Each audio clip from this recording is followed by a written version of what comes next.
This channel does not promote any violent, harmful, or illegal activities. All content provided by this channel is meant for an educational purpose only.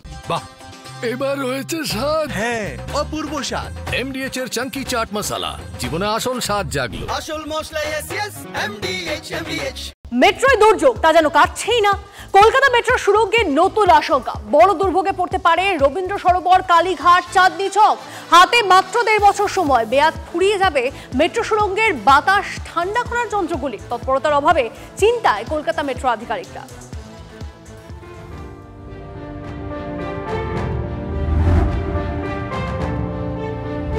নতুন দুর্ভোগের আশঙ্কায় Kolkata metro. আগামী 1 থেকে 1.5 বছরের মধ্যে মেয়াদ ফুরিয়ে যেতে বসেছে সুড়ঙ্গে বাতাস ঠান্ডা করা যন্ত্রগুলোর। বর্তমানে জল নির্ভর ব্যবস্থায় সুড়ঙ্গের বাতাস ঠান্ডা করা হয়। বিভিন্ন মেট্রো স্টেশনের বাইরে বসানো রয়েছে সেই বিশেষ যন্ত্র। পুরো সুড়ঙ্গ ঠান্ডা রাখতে 46টি যন্ত্র বা কুলার ব্যবহার করা হয়। 30টি যন্ত্রের মেয়াদ ফুরিয়ে যাওয়ার মুখে। নতুন করে কুলিং ব্যবস্থা বসানোর জন্য সময় প্রয়োজন। ভূগর্ভস্থ 15টি স্টেশনের মধ্যে 8টি স্টেশনের অবস্থা সবথেকে খারাপ। রবীন্দ্র সরোবর, কালীঘাট, চাঁদনী চক স্টেশনে ওই যন্ত্রের মেয়াদ সবথেকে আগে ফুরিয়ে যাবে। নেতাজি ভবন, যতীন দাস পার্ক, ময়দান, মহাত্মা গান্ধী রোডেও পুরনো যন্ত্র বদল করে নতুন যন্ত্র পর্যায়ক্রমে বসানো হবে, যা সম্পূর্ণ করতে 3 থেকে 4 বছর সময় প্রয়োজন। এই নতুন ব্যবস্থায় খরচ হবে প্রায় 150 কোটি টাকা। তবে এই নতুন ব্যবস্থা লাগানোর জন্য রেল বোর্ডকে বারবার চিঠি করা হয়েছে কলকাতা মেট্রোর তরফে। কলকাতা মেট্রো সূত্রে খবর, এই ধরনের কুলার যেগুলো বিভিন্ন স্টেশনে রয়েছে তার সংখ্যা প্রায় 46টি, যার মধ্যে 30টি আগামী 1-1.5 বছরের মধ্যে মেয়াদ ফুরাতে বসেছে। সেই কুলারগুলি বদলে নতুন ব্যবস্থা বসানোর জন্য সময় সাপেক্ষ, আর তার জন্যই এখন থেকেই চিঠি দিচ্ছে কলকাতা মেট্রো। 40 বছরের পুরনো কুলিং সিস্টেম যা আছে তাই দিয়ে এখনকার যে চাপ, এখনকার যে প্যাসেঞ্জারের প্রেশার বা এখনকার যে চেঞ্জ ক্লাইমেট, সেটাকে আমি বলবো উইথস্ট্যান্ড করা সম্ভব নয়।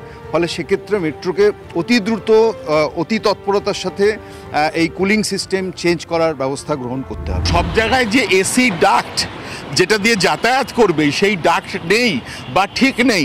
যেমন চাঁদনী চক স্টেশনে যতই সুন্দর করে ওপরে এক্সস্ট স্টেশন লাগানো থাকুক না কেন, চাঁদনী চক স্টেশনে কিন্তু হাওয়া যাওয়া এবং বেরোনোর সেরকম রাস্তা নেই, সেই জন্যই পাখা দিতে হয়েছে। অভিযোগ, সুড়ঙ্গে কুলিং সিস্টেমের হাল ফেরাতে বরাদ্দ দেওয়ার কাজে সক্রিয়তাও নেই। প্রায় 150 কোটি টাকা বরাদ্দ করা হলেও কাগজপত্র তৈরি নেই বলে দাবি আধিকারিকদের। সূত্রের খবর, যাত্রী সুরক্ষা নিয়ে চিন্তিত কলকাতা মেট্রো আধিকারিকদের একাংশই। মেয়র ফিরহাদ হাকিম জানিয়েছেন, এই মেট্রো এখন সেফটি সিকিউরিটি নেই, কারণ এই এখন যা রেলের অ্যাক্সিডেন্ট হচ্ছে বড় বড়, এরকম এত বড় বড় অ্যাক্সিডেন্ট কোনোদিন হয়নি। সুতরাং এখন মানুষের দামের থেকে প্রাইভেটাইজেশনের উপরে জোরটা বেশি।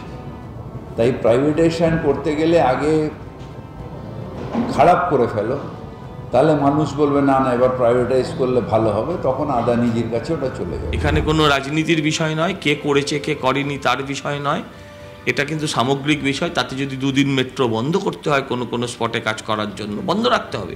সুড়ঙ্গের ভিতরের বাতাস যদি ঠান্ডা না রাখা হয় তাহলে বড়সড় সমস্যা তৈরি হবে।